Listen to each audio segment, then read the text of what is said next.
Il y a quelque temps, j'ai eu une maladie de la prostate et j'ai passé une série d'examens, mais le médecin a dit que j'étais stérile de naissance. J'ai été sous le choc, j'ai 5 enfants, comment pourrais-je être stérile? Pour ne pas accuser injustement ma femme, je suis allé dans 3 autres hôpitaux. Les résultats étaient identiques. J'ai longtemps hésité, craignant d'être injuste envers les enfants et de léser leur mère. Profitant du sommeil des enfants, j'ai pris des cheveux pour un test ADN et, à l'aube, je les ai apportés au laboratoire. Le médecin a dit que le résultat prendrait 1 mois, car l'analyse est très précise. Je suis sorti du laboratoire au bord de l'effondrement. Durant ce mois, le doute me rongeait le cœur. J'ai commencé à m'éloigner des enfants, à les repousser et à leur crier dessus.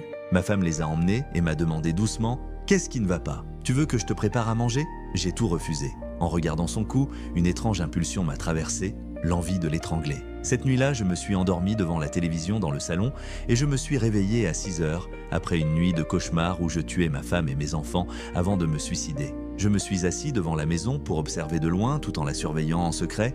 Elle sortait à peine et personne ne venait la voir. Une semaine avant la date prévue, je suis allé relancer le laboratoire. On m'a annoncé un retard d'1 semaine supplémentaire, j'ai failli craquer. J'ai quitté le laboratoire et décidé d'aller voir mon ami proche. Il travaille dans l'import-export et me soutient depuis des années comme un frère. En me voyant, il m'a demandé ce qui n'allait pas. Je lui ai tout raconté en pleurant. Il a souri légèrement. Pour ça seulement, ce sont tes enfants. Ta femme est innocente. Ne laisse pas le doute te détruire. Il a cité des cas de personnes qui avaient eu des enfants et qui, des années plus tard, ont découvert qu'elles étaient stériles, en disant que le résultat le prouverait. Je me suis un peu apaisé, mais je restais irritable à la maison. Ma femme m'a demandé « Pourquoi n'es-tu rentré qu'à 7 heures ?» J'ai crié « En quoi ça te regarde? Je rentre tard si je veux. » Les enfants se sont approchés comme d'habitude pour jouer avec moi, mais je leur ai crié « Celui qui s'approche, je le frappe. Éloignez-vous, je suis malade et épuisé. » En disant cela, j'avais le cœur en lambeaux. Cette nuit-là encore, je me suis endormi devant la télévision du salon. Le lendemain, je suis retourné le voir. En me garant devant son entreprise,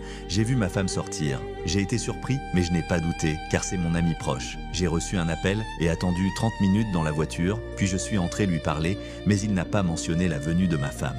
À cet instant, le doute m'a transpercé le cœur comme une aiguille. Je suis rentré à la maison et j'ai demandé à ma femme « Es-tu sorti aujourd'hui ?»